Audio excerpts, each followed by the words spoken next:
Long cracks should only be repaired on commercial vehicles, and initially they must be treated differently to shorter cracks. The crack must be prevented from spreading, so a hole is drilled 5 millimeters beyond its end, using a new blue burr on a low-speed setting. The drill is held firmly at an angle to make a small guide hole, one hand supporting the body and the other supporting the nose.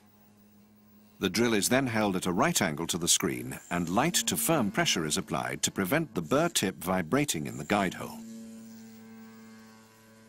As soon as it starts to drill smoothly through the glass, light pressure only must be applied. To avoid overheating, drilling should be carried out in 5-second bursts. The hole should be made to just beyond the depth of the drill head.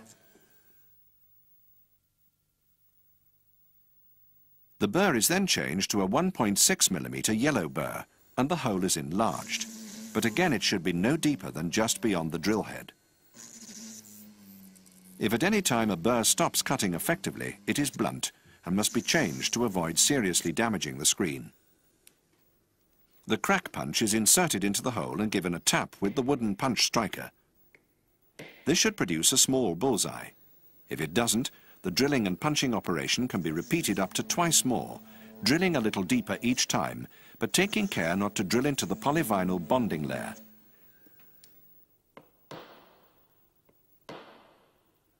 Once a bullseye has been produced, it should be repaired by the bullseye method described earlier in the program. The crack is then filled exactly as described in the next section of the program, which covers the method of repairing cracks under 150 millimeters.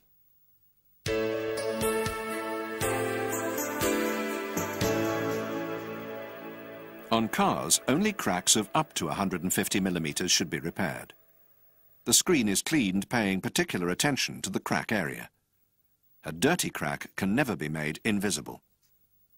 Sufficient strips of the UV plastic are cut to cover the entire length of the crack, and the resin container is opened, revealing the clear plastic applicator, which is only used for crack repairs.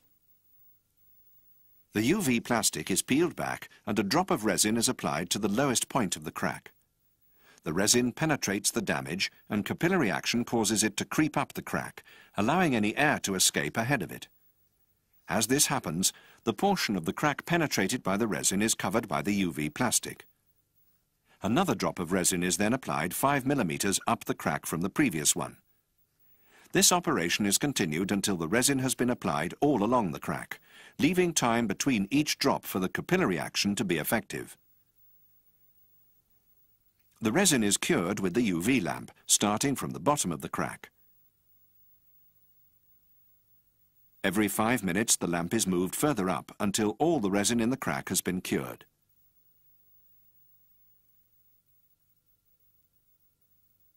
The plastic sheet is then peeled away and any excess resin is removed with the razor blade. Finally, the whole area is polished with a drop of pit fill polish to complete the repair.